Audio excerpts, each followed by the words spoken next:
bonjour. Bonjour. Merci de venir sur le plateau de Bordeaux TV. Merci à vous. Alors, vous êtes responsable du centre Mailbox de Mérignac. Exactement. Vous allez nous en parler tout à l'heure. Pascal Gau, bonjour. Bonjour. Merci aussi de venir sur notre plateau. Vous êtes présidente de Gironde Tourisme depuis 5 ans. Depuis 5 ans. Alors, je vais commencer par vous. Alors, vous êtes présente ici sur ce salon. D'abord, qu'est-ce que vous pensez d'un salon comme celui-ci ? Eh bien, c'est vraiment très intéressant dans la mesure où la Gironde et le no-tourisme a besoin effectivement d'avoir ces rendez-vous propres, j'allais dire, puisqu'on est souvent sur des salons à l'international ou au national. Mais d'avoir cette entité au no-tourisme girondin, je crois que c'est une excellente initiative qu'il faut savoir réitérer et surtout irriguer sur les territoires. Alors vous allez nous parler bien sûr de Gironde Tourisme. C'est quoi la fonction de Gironde Tourisme ? Alors Gironde Tourisme, c'est une agence départementale pour valoriser le tourisme girondin. Et dans sa feuille de mission, la part no touristique évidemment est très importante puisque Gironde Tourisme pilote les 6 routes des vins de Bordeaux en Gironde. Gironde Tourisme est porteur du label Vignoble et Découverte, donc labellise, etc. Gironde Tourisme vient d'avoir la gestion donnée par le CIVB de Bordeaux Wine Trip. Donc ce secteur no-touristique est vraiment très prégnant dans à la fois la mise en réseau des partenaires, dans la promotion, dans l'organisation et dans la médiatisation de l'onotourisme girondin et des routes des vins en particulier. Alors ça s'est développé énormément l'onotourisme ici. Pour quelles raisons à votre avis ? Alors, je pense que d'abord, il y a l'arrivée aussi d'Internet qui a un petit peu ouvert les portes des territoires, ouvert les portes des châteaux.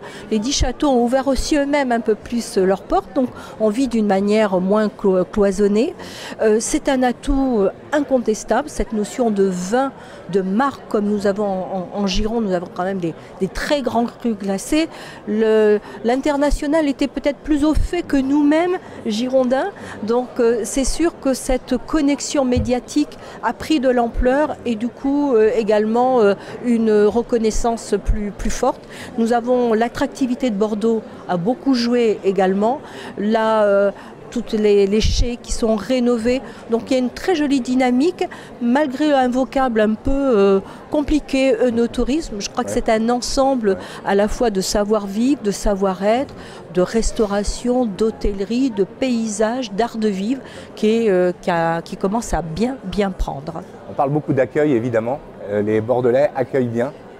Les Bordelais accueillent bien, peuvent encore mieux accueillir et j'allais dire surtout plus largement. Je pense que l'accueil sur Bordeaux est reconnu.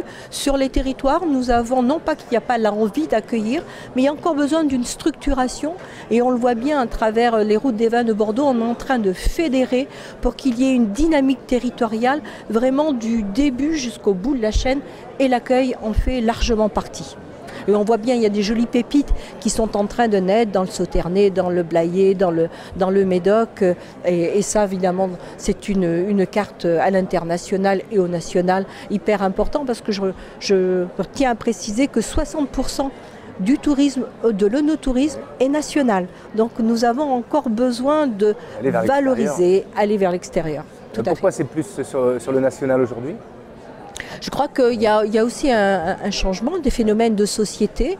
Il y a les lignes à grande vitesse, il y a les 35 heures, on est pour, on est contre, mais enfin, tout ça crée une dynamique, il y a de l'accueil, il y a un désir de revenir aussi vers les territoires et le no-tourisme en bénéficie. Hein. Le no-tourisme, c'est aussi mettre en valeur des beaux territoires, des environnements, de l'art de vivre. Tout ça, c'est des choses qualitatives qui importent aujourd'hui dans le secteur du tourisme et nous en bénéficions largement. Vous avez un bon produit ici ? Je crois qu'on a des bons produits. Vous imaginez que je ne veux pas faire, mais on a des belles marques. Moi, je vois, je suis sur le Médoc.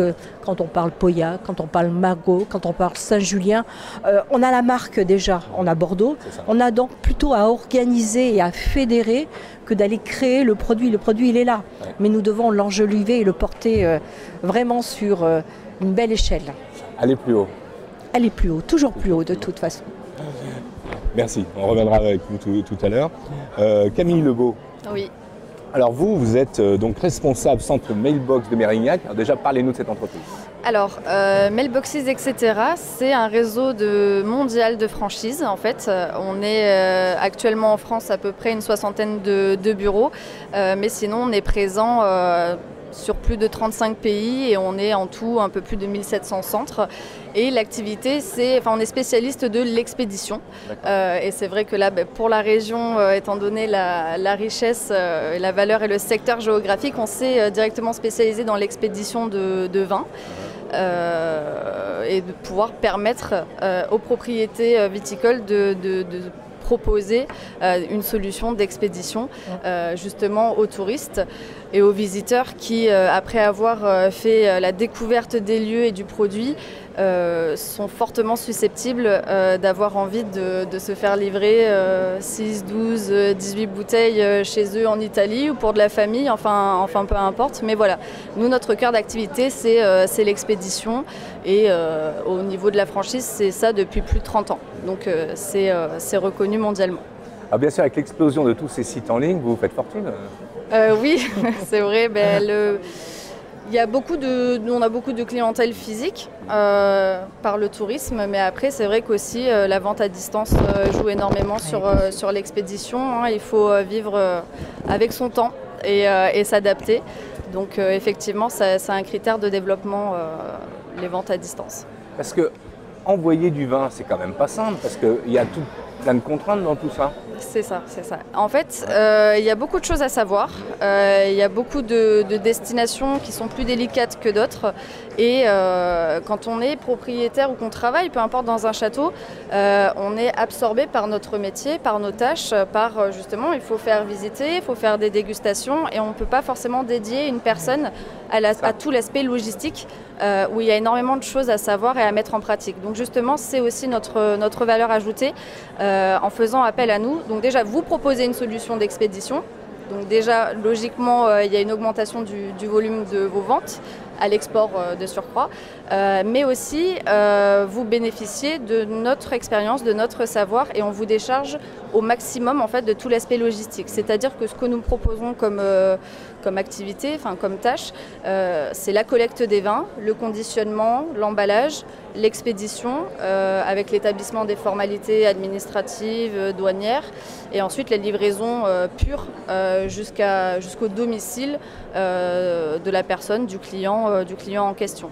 Donc c'est-à-dire qu'à partir du moment où vous avez une validation du client, nous on s'occupe de tout en fait, tout simplement. Ce qui vous permet de bien se concentrer sur votre métier et vos activités quotidiennes qui vous absorbent tout simplement.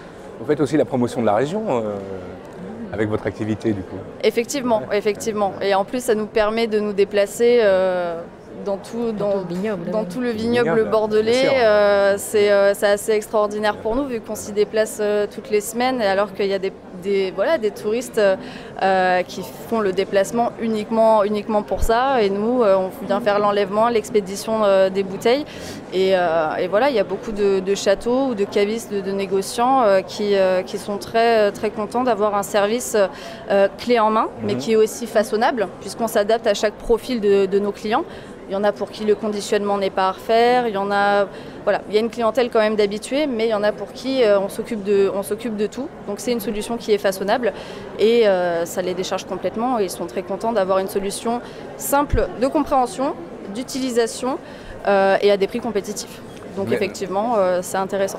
Le message est clair. En 2 mots, votre futur, vous le voyez comment ?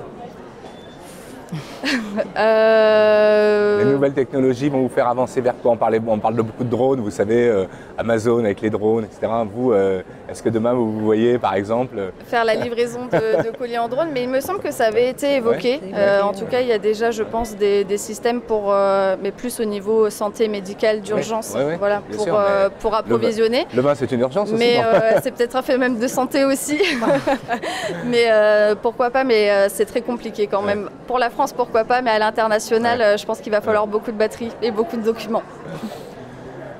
Ce sont des vecteurs de communication aussi, toutes ces entreprises pour vous? Bien sûr, et c'est là la magie un peu du vin et de l'onotourisme, c'est que c'est toute une chaîne, chaque maillon est important. Une fois que vous avez poussé la porte d'une propriété, que vous avez envie de déguster un vin, que vous avez surtout envie de le partager avec des amis, rentrer chez vous, il y a tout le souvenir. D'abord, il faut pousser la porte, il faut déguster, et après on a envie de prolonger cette expérience. Et du coup, le bon conditionnement, la bonne expédition, eh bien, ça permet d'aller jusqu'au bout de ce plaisir. Et quand même, le plaisir, c'est toujours la dégustation finale, le partage. Le vin, c'est un formidable lien d'amitié, de vivre ensemble, quoi, pour reprendre l'expression à la mode. Et donc, l'expédition est quelque chose, je l'entends souvent dire, j'aurais bien été intéressée, mais soit parce que je continue mon parcours, donc le vin va être mal conditionné, soit parce que j'ai envie de m'occuper d'autre chose, pas m'occuper de ça. Donc ça, c'est très important. Oui, oui. On va finir là-dessus, sur la notion de plaisir. Ah oui. Merci. Merci à vous. Venez sur le plateau. Merci. Et puis bon salon. Merci.